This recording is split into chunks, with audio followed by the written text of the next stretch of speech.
With 2 weeks to go until the first presidential debate between Donald Trump and Kamala Harris, there have been disagreements over the programme format.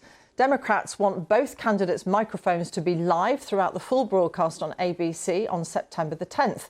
Mr Trump has said it doesn't matter to him either way, but the Republican campaigner reported to want him to be muted unless it's his turn to speak. When President Biden was the Democratic candidate, both sides had agreed to the muting of microphones. Let's speak to CBS correspondent Jared Hill, who joins us from New York. Jared, what are both sides saying then about this format? Yeah, so, Martine, on one hand here, you have the Harris campaign saying that they believe that this is now a settled matter, because yesterday we did see former President Trump coming out and saying that while there were these agreed upon set of rules, he doesn't really care either way if the mics are muted, and actually he says he would prefer for them to be unmuted. The Harris campaign is trying to play this in a way, saying, quote, Trump's handlers prefer the muted microphone because they don't think their candidate can act presidential for 90 minutes on his own. This is what they're saying there.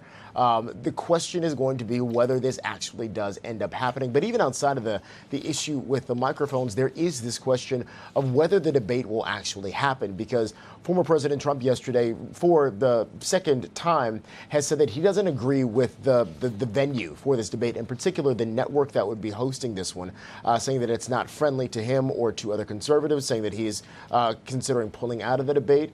The question is going to be if he actually does. And so we have, again, about 2 or so weeks to see if it actually ends up happening, hot mics or otherwise. What preference, if any, do the American public have as to whether microphones are muted?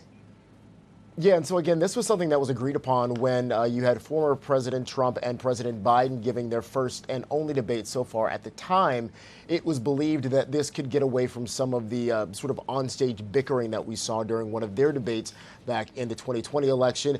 But that whole thing got overshadowed by the performance of President Biden in the debate. So there are some questions around whether Americans particularly care either way about whether the microphones are muted or not. We've seen comments and discourse in both directions. And so it seems as though this is something that the American people feel, a myriad of ways about. Jared, good to talk to you. Thank you very much. Well. Jared Hill from CBS in New York.